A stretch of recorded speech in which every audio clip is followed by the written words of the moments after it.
Il sibilo, il botto, il fuoco che si apre a sfera, a fiore, a fontana, incollando lo sguardo all'insù per 40 minuti, tra acqua e colori che diventano tutt'uno.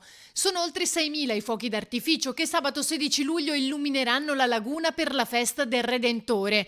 A Melara di Rovigo, l'azienda che li produce sta lavorando intensamente. Viene prodotto tutto manualmente, tra cui vengono prodotti anche gli artifici che verranno poi utilizzati per la serata del Redentore, quindi si parla di artifici aerei creati a mano, manualmente, senza macchinari, tutto fatto a livello artigianale e che rispetta un po' anche i canoni del Made in Italy e della tradizione pirotecnica italiana. Lo spettacolo pirotecnico è il momento clou del Redentore. La sua particolarità è proprio la lunghezza, con inizio alle 23:30 e per tradizione deve andare oltre la mezzanotte, portando quindi a 40 minuti i botti in bacino San Marco che si riflettono nelle acque della laguna.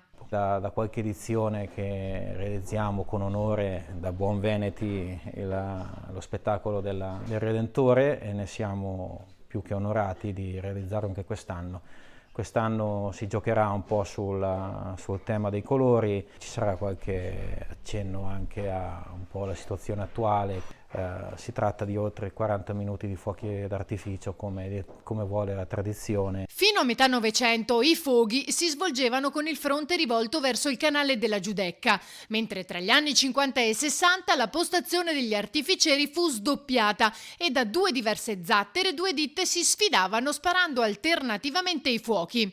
Gli artifici venivano quindi lasciati sia dal bacino che dall'area compresa tra il Molino Stucchi e Sacca Fisola.